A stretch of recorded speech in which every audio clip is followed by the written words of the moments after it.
अस्सलाम वालेकुम नाज़रीन, आप देख रहे हैं ज़ीशान सैयद यूट्यूब चैनल। नाज़रीन, आज बात करेंगे साबिक वज़ीर आज़म इमरान ख़ान की गिरफ़्तारी और नहली के हवाले से।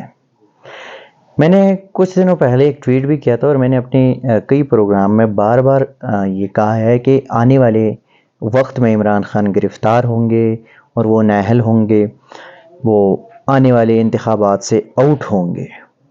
और आज वही हुआ, क्योंकि जो अदालती कार्रवाइयाँ थी तोशाखाना से मुतल्लिक, तो वो पूरा एक जो केस था वो एहतिसाब अदालत में था। इस्लामाबाद हाई कोर्ट में तोशाखाना से मुतल्लिक तकरीबन 8-9 दरख्वास्तें आई, दायर हो गई और ख़ारिज हो गई, कुछ चली गई, कुछ पेंडिंग है। सुप्रीम कोर्ट में कई दफ़ा रुजू किया गया इमरान ख़ान की जानिब से, लेकिन कुछ खातिर ख्वाह रिलीफ जो है वो उनको नहीं मिला। दूसरी बात है कि जिस जज के पास ये केस था, हुमायूं दिलावर, तो हुमायूं दिलावर के ऊपर रोज़े अव्वल से ही चेयरमैन पीटीआई का वो उनके ऑब्जेक्शन ये था कि ये जज जानिबदार है, गैर जानिबदार नहीं है, तो लिहाजा हमारे तहफ़्फ़ुज़ात है जज के ऊपर।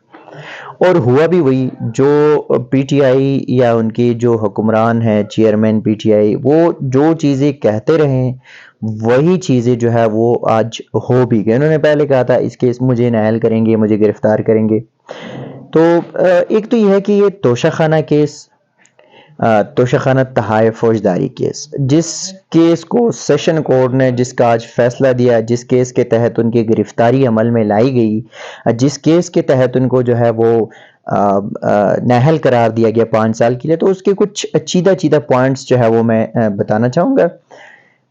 तोशाखाना फ़ौजदारी ट्रायल के काबिल समाअत होने के हवाले से दरख्वास्त सेशन कोर्ट में गई, उसने खारिज कर दी। हाई कोर्ट में गई, हाई कोर्ट ने सेशन कोर्ट का फैसला खारिज कर दिया और ऑर्डर जारी किया इस्लामाबाद हाई कोर्ट ने कि चेयरमैन पीटीआई इमरान खान के वकील ख्वाजा हारिस को सुने। 7 दिनों का एक टाइम बाउंड था, उसमें सुने और फिर फैसला करे। सेशन कोर्ट ने इस्लामाबाद हाई कोर्ट की इन्हीं अहकामात को जो है वो हवा में उड़ा दिया और ख्वाजा हारिस को सुने बगैर उसने ख्वाजा हारिस की गैर मौजूदगी में, बैरिस्टर गौहर की गैर मौजूदगी में और चेयरमैन पीटीआई की गैर मौजूदगी में चार्ज फ्रेम किया गया। फिर केस चलता रहा, कभी वारंट गिरफ्तारियां जारी होती रही, इमरान खान की हाजिरियां जो है वो हाजिरियों पे हाजिरियां, स्पीडी ट्रायल था और मैंने इसका नाम भी रखा था कि स्पीडी ट्रायल है। और जिस तरह हमने पनामा रेफरेंसेस में देखा था, तो वही कहानी थी, वही लेवल प्लेइंग फील्ड का जो वो मेयार बराबर करना था, वही कुछ हो रहा था। तो मैंने पहले भी कहा था कि वही कुछ चीज़ें आज भी हो रही है और एग्जैक्टली हुआ भी यही। जब तोशाखाना में सेशन कोर्ट ने बहुत सारे काबिल समाअत होने से मुतल्लिक जो है ना वो दरख्वास्त उनकी खारिज कर दी, फिर इलेक्शन कमीशन ने जब गवाहान पेश कर दिए, तो उसी गवाहान के ऊपर भी चेयरमैन पीटीआई का एतराज़ था, उनके ऊपर जो है वो दस्तावेज़ात के हवाले से उनका एक पिटीशन हाई कोर्ट में ज़ेर समाअत थी। फिर जब 342 का बयान जो है वो कलमबंद किया गया चेयरमैन पीटीआई का, तो उसमें ही कोर्ट रूम में, जो कि कोर्ट रिपोर्टिंग हम कर रहे पिछले 5-6 साल है, मेरी जो अदालती रिपोर्टिंग का वो करियर है उसमें मैंने ऐसी कई चीज़ें पहली बार देखी है। तो 342 का बयान जब रिकॉर्ड हो रहा था, तो उसमें चेयरमैन पीटीआई की जानिब से ये कहा गया था कि मैं कुछ गवाहान जो है उनकी लिस्ट प्रोवाइड करना चाहूँगा और इन गवाहान को पेश करना चाहूँगा अदालत में। साथ साथ चेयरमैन पीटीआई ने अपनी 342 के बयान में ये कहा था कि मैंने जितने भी तहाइफ भेजे थे, क्योंकि कोर्ट ने 35 सवालात की जो सवालनामा दिया था, उसने कहा कि मैंने जो तहाइफ भेजे थे वो मैंने खुद नहीं भेजे। उस वक्त मेरी सेक्रेटरी थे, military secretary brigadier Waseem Cheema, जो कि अब मेजर जनरल है। अगर अदालत को मेरे बयान पे एतमाद नहीं है, एतबार नहीं है, तो बेशक जो वसीम चीमा है, जो मेजर जनरल है मौजूदा, अगर उसको अदालत बुला ले और उनसे पूछा जा सकता है, लेकिन कोर्ट ने उसको नहीं बुलाया। फिर जो 342 का बयान कलमबंद होने के बाद अगले दिन जब चेयरमैन पीटीआई के वकील बैरिस्टर गौहर की जानिब से एक लिस्ट, जज ने उनको कहा कि अगर गवाहान का लिस्ट आज ना दिया गया तो आपका हक दिफा जो है वो हम ख़त्म करेंगे। बैरिस्टर गौहर की जानिब से लिस्ट दिया गया, तो जज साहब ने कहा कि आज ही इन जो लिस्ट है, जो जो गवाहान है, उसको आज पेश करे। फिर चूंकि जब बैरिस्टर गौहर ने अदालत को बताया कि ये कराची में है और कराची से आज पॉसिबल नहीं है, मुझे 2 दिन का टाइम दे तो हम पेश करते हैं। अदालत ने उसकी वो इस्तदा जो है वो मुस्तरद कर दी। वो हक राय जो है ना, हक दिफा का जो उनका आईनी और कानूनी हक है, वो भी अदालत ने ख़त्म कर दिया। उसके बाद इस्लामाबाद हाई कोर्ट में एक बार फिर से जो है वो चेयरमैन पीटीआई के वकल आ गए, उन्होंने पिटीशन डाली, बल्कि हक दिफा के खात्मे के हवाले से भी दरख्वास्त इस्लामाबाद हाई कोर्ट में इस वक्त पेंडिंग है। इस्लामाबाद हाई कोर्ट ने कल उस पर नोटिस जारी कर दिए हैं। इस जज के फेसबुक से 2014 में कुछ पोस्टें हुई हैं, जनवरी में और मार्च में, और ये पोस्टें जो है वो चेयरमैन पीटीआई के खिलाफ है। तो वो मामला भी हाई कोर्ट में ज़ेर समाअत है। बहुत सारे तकरीबन 8 पिटिशंस थी जिसमें कुछ का फैसला हो गया, कुछ अभी भी ज़ेर समाअत है। इस्लामाबाद हाई कोर्ट ने कल भी कहा था कि आप इनको सुन ले, टाइम बाउंड नहीं देते, लेकिन इस्लामाबाद हाई कोर्ट ये सारा जो इसमें अगर कह दे तो इस्लामाबाद हाई कोर्ट की भी कोताही है। Chief justice Islamabad high court ने अपनी 2 दफ़ा अपने मातहत जज को जो है उनका फैसला डस्टबिन में डाल दिया, लेकिन उसी जज ने बदले में मातहत जज ने अपनी इस्लामाबाद हाई कोर्ट की चीफ जस्टिस का फैसला जो है वो दोबारा डस्टबिन में डाल दिया।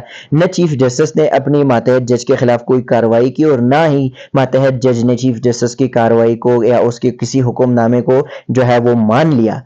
ख्वाजा हारिस सुप्रीम कोर्ट में भी गई, सुप्रीम कोर्ट ने भी उनकी दरख्वास्त मुस्तरद की थी कि हाई कोर्ट जो है वो फैसला करेगी। हाई कोर्ट का फैसला जो है वो कंफ्यूजन का शिकार ही हो गया। हाई कोर्ट ने जितने भी पहले तो कोई फैसला कर ही नहीं पाए, और अगर कर भी पाए तो उसकी कुल्लेआम उनके मातहत जज की जो है वो एक वायलेशन की गई जज की जानिब से।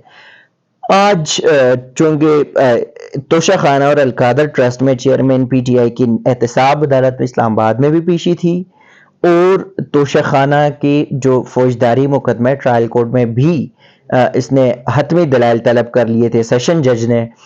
अब कानूनी तौर पे होता यह है कि बड़ी अदालत में जब केस चल रहा हो तो मातहत अदालत में वकील नहीं जाते, पहले बड़ी अदालत में जाना होता है और फिर उसके बाद मातहत अदालत में जाना होता है। तो आज हतमी दलाइल जो है वो उन्होंने तलब तो कर लिए थे। सुबह अमजद परवेज इलेक्शन कमीशन का जो वकील है वो पेश भी हुआ, लेकिन चूंकि अलकादर ट्रस्ट और तोशाखाना केसेस में इमरान खान और उनकी अहलिया बुशरा बीबी की जो अपीली थी अबूरी जमानत में तोसी की, वो इस्लामाबाद के एहतसाब अदालत में ज़ेर समाअत थी, और दोनों में सेम डेट है। एहतसाब अदालत जो है वो बड़ी अदालत है बजाय सेशन अदालत की।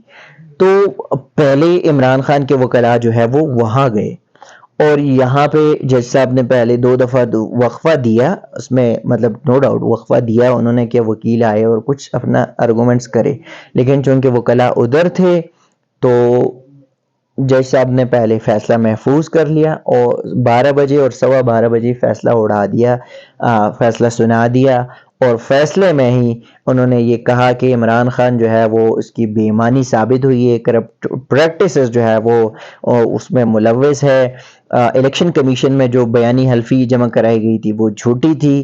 तो इस किस्म के जो, और अभी जो 4 सफ़ात का फैसला आया है जज की जानिब से, उसमें ये तक कहा गया कि 30 सफ़ात का तफसीली जो फैसला है वो आने वाला है, और उसमें तफसीलात जो है वो केस से हवाले के।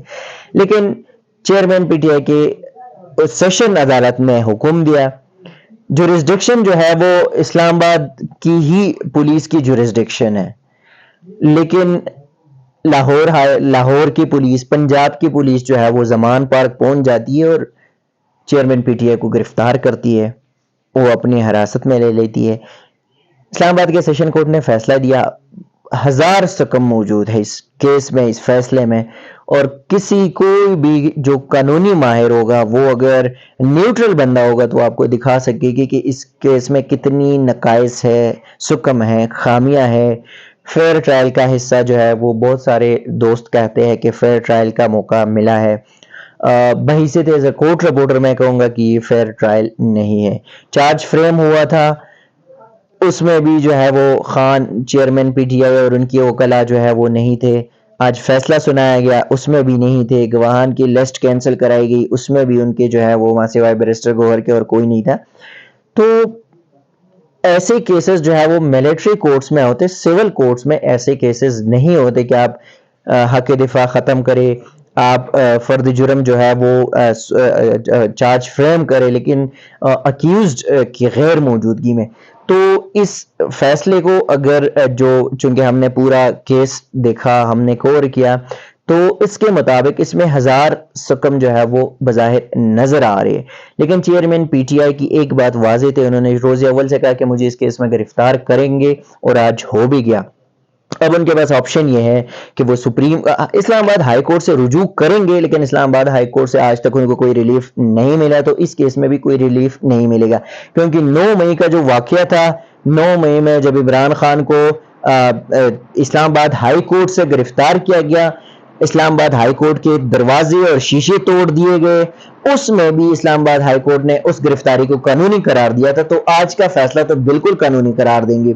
सुप्रीम कोर्ट से उनको चांसेस है, क्योंकि इस्लामाबाद हाई कोर्ट की कुछ केसेस पेंडिंग है, और उसी केसेस के तनाजुर में सुप्रीम कोर्ट इमरान खान को रिलीफ दे सकती है। लेकिन अब देखना ये होगा कि क्या इमरान खान को रिलीफ जो है वो कब तक मिलनी है, सुप्रीम कोर्ट ने कब रिलीफ देना है। लेकिन आज सुप्रीम कोर्ट की छुट्टी है और कल इतवार का दिन है, कल फिर छुट्टी है। तो इस केस के हवाले से या इमरान चेयरमैन पीटीआई इमरान खान की केसेस से जुड़े जो भी चीजें होगी वो आपके साथ शेयर करते रहेंगे। तब तक के लिए दीजिएगा इजाजत। अल्लाह हाफिज।